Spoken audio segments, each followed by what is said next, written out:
بسم اللہ الرحمن الرحیم۔ السلام علیکم۔ نور کی آواز چینل میں آپ سب کو خوش آمدید کہتی ہوں۔ یہ واقعہ شروع کرنے سے پہلے آپ سب سے گزارش ہے، آپ لوگوں نے میرا چینل سبسکرائب نہیں کیا ہے، جن لوگوں نے وہ سبسکرائب کر دیں، لائک کے بٹن کو دبا دیں، اور جن لوگوں نے اب تک شیئر نہیں کیا ہے وہ شیئر بھی کر دیں۔ عشق رسول صلی اللہ علیہ وآلہ وسلم کا عجیب واقعہ۔ شیخ الاسلام حضرت علامہ ظفر احمد عثمانی رحمۃ اللہ علیہ فرماتے ہیں، میں نے ایک زمانے میں حج کے بعد مدینہ منورہ گیا۔ ہم لوگوں نے وہاں کھانا کھانے کے بعد دسترخوان کو لے کر ایک ڈھیر پر جھاڑ دیا تاکہ روٹی کے بچے ٹکڑوں اور ہڈیوں کو جانور کھا جائیں۔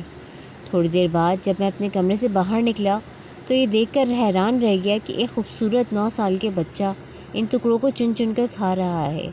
مجھے سخت افسوس ہوا، بچے کو ساتھ لے کر قیام گاہ میں آیا اور اسے پیٹ بھر کر کھانا کھلایا، کیونکہ میں ایک ایسی ہستی کے شہر میں تھا جو غریبوں کا والی اور غلاموں کا مولا تھا۔ میرے اس برتاؤ کو دیکھ کر بچہ بے حد متاثر ہوا۔ میں نے چلتے وقت اس سے کہا، بیٹے تمہارے والد کیا کرتے ہیں؟ اس نے کہا، میں یتیم ہوں۔ میں نے کہا، بیٹے میرے ساتھ ہندوستان چلو گے؟ وہاں میں تم کو اچھے اچھے کھانے کھلاؤں گا، عمدہ عمدہ کپڑے پہناؤں گا، اپنے مدرسے میں تعلیم دوں گا۔ جب تم عالم فاضل ہو جاؤ گے تو میں خود تم کو یہاں لے کر آؤں گا اور تمہیں تمہاری والدہ کے سپرد کر دوں گا۔ تم جاؤ اپنی والدہ سے اجازت لے کر آؤ۔ لڑکا بہت خوش ہوا اور اچھلتا کودتا اپنے والدہ کے پاس واپس آ گیا۔ وہ بیچاری بیوہ دوسرے بچوں کے اخراجات سے پہلے ہی پریشان تھی۔ اس نے فوراً اجازت دے دی۔ بچہ فوراً آیا اور مولانا کو بتایا کہ میں آپ کے ساتھ جاؤں گا، میری ماں نے اجازت دے دی ہے۔ پھر پوچھنے لگا، آپ کے شہر میں چنے ملتے ہیں؟ مولانا عثمانی نے بتایا، یہ ساری چیزیں وافر مقدار میں تمہیں ملیں گی۔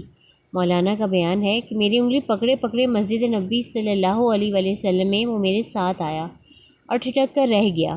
سرکار دو عالم صلی اللہ علیہ وآلہ وسلم کے روضہ مبارک کو دیکھا اور مسجد کے دروازے کو، اور پوچھا کہ کیا یہ بابا، یہ دروازہ اور روضہ بھی وہاں ملے گا؟ میں نے اس سے کہا کہ بیٹا، اگر یہ وہاں مل جاتا تو میں یہاں کیوں آتا؟ لڑکے کے چہرے کا رنگ بدل گیا۔ میری انگلی چھوڑ دی۔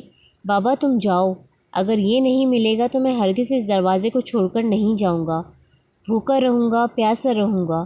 اس دروازے کو دیکھ کر میں اپنی بھوک اور پیاس بجھاتا رہوں گا جس طرح آج تک بجھاتا رہا ہوں۔ یہ کہہ کر بچہ رونے لگا اور اس کے عشق کو دیکھ کر میں بھی رونے لگا۔ اٹھ کے جاؤں کہاں مدینے سے، کیا کوئی دوسرا مدینہ ہے؟ کیا بتاؤں کہ کیا مدینہ ہے؟ بس میرا دعا مدینہ